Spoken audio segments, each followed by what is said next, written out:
Luckily, this thing's only got 2 buttons. So,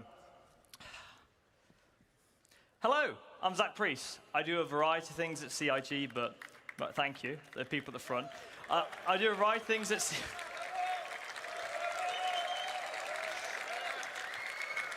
I do a variety of things at CIG, but I'm mostly a designer who works with AI and guns. So most of you will be wondering, what could the next part of the presentation be about? Well, let's get stuck in. Star Citizen, at its heart, is about community. From our relationship with players to the big dynamic events that citizens work together to complete. We love group content and missions that allow players to work together to achieve a goal. But for our group specifically, you do have to wonder, well, now our crew is assembled, and in a universe as big as Star Citizen, who knows what trouble they could run into. So let's find out what they're going to face. Now, they're heading to the planet Monarchs, which is in the Pyro system. So without further ado, let's find out what they're up to.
Oh, that was cathartic. Absolute cinema as far as I'm concerned. The teams at CIG have worked so incredibly hard to get to the point where what we just showed you was no tricks, no hacks, just gameplay of the Valakar.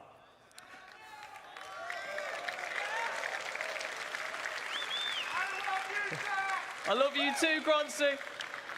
I want to give a huge thank you to all the people who put in a lot of work to get to the point where what we just showed you is gameplay.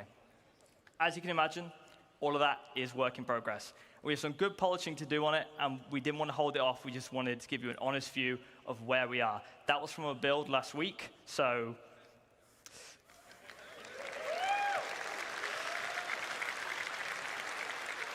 with that said, monster hunting is coming to Star Citizen. And the best part was starting off this epic series of fights with the infamous Valakar, who some of you may remember from 2016. This absolute monster of a creature is 300 meters long and sees your light fighters just as puny little ants. You're going to need to assemble your quickest and most nimble pilots to dodge the Valakar's ranged attacks, as well as your fastest drivers to bait out the Valakar from the surface, as it's the only way to bring this mighty creature out of the ground is by disturbing the surface with a ground vehicle. But how does the Valakar stack up to our crew? Well, unfortunately, the Valakar stats don't really fit on the screen due to being so powerful. But for some context, it's around 150 times harder to kill than an Aegis Avenger Titan. But to be fair, it's most likely to kill you. So how does it do that? Well, the deadly Valakar has a variety of ways of killing possible threats. So for a high-level overview of the fight, it regurgitates rock-hard sand that has been compressed inside the Valakar and uses it as a projectile to target foes. But if something's a bit too close for comfort in the sky, it uses its ginormous body to swipe ships out the way. Anything on the ground that it sees as a threat will have to contend with its bite or its deadly slam. So, little bit fun bit of information. As the Valakar becomes more injured, it will retreat back into the planet's surface, and you'll need to make sure that your ground vehicles stay alive or have backups to bait out the creature again, as well as keeping it interested. So, the big question, in a game like ours, how are we going to communicate the health of this creature? Well, things being physicalized is at the heart of Star Citizen, and we know how much of a large fight the Apex Valakar is, and we need to communicate that in a diegetic way. So you'll see here the Valakar's health from 100% to 1%. You'll see its skin getting more battered and bruised as the fight progresses, to give you an idea of where you are and how close you are. So the nice thing about this, it communicates the Valakar's health without needing any UI or health bars, and just purely keeps you immersed in the experience. So, number one question, why do you want to kill the Valakar? Well, because it's fun, but I know you sweaty gamers, so it's got loot, also known as harvestables. The Valakar has two very valuable harvestables. Firstly are its pearls. You'll need to mine growths on a variety of locations of Valakar to reveal these pearls. And once you've destroyed the growth skin, you'll see disgusting squidgy innards. But next is its big apex teeth. These are within its mouth, and you'll need a very strong tractor beam to be able to yank these things out. And these harvestables will not all come out at the same quality. So you'll be able to learn more about that and how harvestables are going to be used tomorrow in crafting your home. So a fun thing here is you'll see the character is standing within the Valakar's mouth as well. So when it dies, it keeps its collision, meaning that you can climb on it, land ships on it, and it's essentially your playground.